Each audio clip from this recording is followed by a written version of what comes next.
ಈಗಷ್ಟೇ ಒಂದು breaking news ಬರ್ತಾ ಇದೆ. ಅದು ಮೂಡ ಹಗರಣಕ್ಕೆ ಸಂಬಂಧಪಟ್ಟಂತ ಬ್ರೇಕಿಂಗ್ ನ್ಯೂಸ್. 300 ಕೋಟಿಯಷ್ಟು ಮೌಲ್ಯದ ಆಸ್ತಿಯನ್ನ ಈಗ ಸೀಸ್ ಮಾಡಿಕೊಂಡಿದ್ದಾರಂತೆ. ಇಡಿಯಿಂದ 142 ಸ್ಥಿರಾಸ್ತಿಗಳ ಮುಟ್ಟುಗೋಲು ಹಾಕೊಂಡಿದ್ದಾರೆ. 300 ಕೋಟಿ ಮೌಲ್ಯದ ಸ್ಥಿರಾಸ್ತಿ ಜಪ್ತಿಯನ್ನ ಮಾಡಿಕೊಂಡಿದೆ ಇಡಿ ಅನ್ನುವಂತ ಮಾಹಿತಿ ಇದೆ. ಮುಖ್ಯಮಂತ್ರಿ ಇನ್ನಿತರರಿಗೆ ಸೇರಿದ 300 ಕೋಟಿ ಮೌಲ್ಯದ ಸ್ಥಿರಾಸ್ತಿ ಮುಟ್ಟುಗೋಲು ಹಾಕಿಕೊಂಡಿದ್ದಾರೆ. ಮೂಡ ನಿವೇಶನ ಹಂಚಿಕೆ ಸಂಬಂಧ ಇಡಿ ತನಿಖೆಯನ್ನ ನಡೆಸ್ತಾ ಇದೆ. ಮೈಸೂರು ಮೂಡ ಕಚೇರಿ ಸೇರಿ ಹಲವೆಡೆ ರೇಡ್ ಅನ್ನ ಇಡಿ ಅಧಿಕಾರಿಗಳು ಮಾಡಿದ್ರು. ಸಿಎಂ ಸಿದ್ದರಾಮಯ್ಯ ವಿರುದ್ಧದ ಮೂಡ ಹಗರಣಕ್ಕೆ ಸಂಬಂಧಪಟ್ಟಂತೆ ಬರ್ತಾ ಇರುವಂತಹ ಈಗ ಬಿಗ್ ಬ್ರೇಕಿಂಗ್ ಅಪ್ಡೇಟ್ಸ್. ಈಗ ಏನು 142 ಸ್ಥಿರಾಸ್ತಿಗಳ ಮುಟ್ಟುಗೋಲು ಹಾಕೊಂಡಿದ್ದಾರೆ. ಒಟ್ಟು ಮೌಲ್ಯ 300 ಕೋಟಿ ಮೌಲ್ಯದ ಸ್ಥಿರಾಸ್ತಿಯನ್ನ ಈಗ ಜಪ್ತಿ ಮಾಡಿಕೊಂಡಿದ್ದಾರೆ.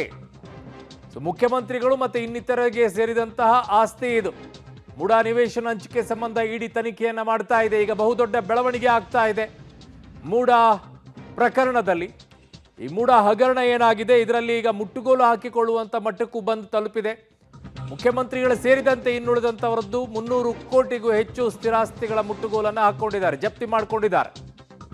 ನನ್ನ ಸಹೋದ್ಯೋಗಿ ಕ್ರೈಮ್ ಬ್ಯೂರೋ ಹೆಡ್ ಆಗಿರುವಂತಹ ಮುರಳೀಧರನ ಸಂಪರ್ಕಕ್ಕೆ ಸಿಗ್ತಾ ಇದ್ದಾರೆ. ಮುರಳಿ, ಏನಿದೆ ಅಪ್ಡೇಟ್ ಸಿಗ್ ಬರ್ತಾ ಇರೋ ಮಾಹಿತಿ ಪ್ರಕಾರ?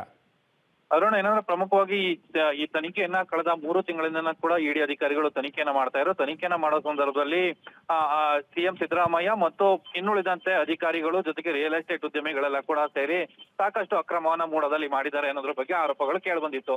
ಆರೋಪಗಳ ಹಿನ್ನೆಲೆಯಲ್ಲಿ ಸಾಕಷ್ಟು ದಾಖಲೆಗಳನ್ನ ಕಲೆ ಹಾಕಿದ ಬಳಿಕ ಈಗ ಒಂದು ದೊಡ್ಡ ಮಟ್ಟದ ಬೆಳವಣಿಗೆ ಮಾಡಿರುವಂತದ್ದು. 142 ಪ್ರಾಪರ್ಟಿ ಮತ್ತು 300 ಕೋಟಿ ಮೌಲ್ಯದ ಪ್ರಾಪರ್ಟಿಯನ್ನ ಈಗ ಸೀಸ್ ಮಾಡಿ ತಮ್ಮ ವಶಕ್ಕೆ ಮುಟ್ಟುಗೋಲು ಹಾಕಿ ಪಡ್ಕೊಂಡಿರುವಂತದ್ದು. ಅರುಣ್, ಓಕೆ ಮುರಳೀಧರ್, ನಿಮ್ಮೆಲ್ಲ ಮಾಹಿತಿಗೆ ಧನ್ಯವಾದಗಳು.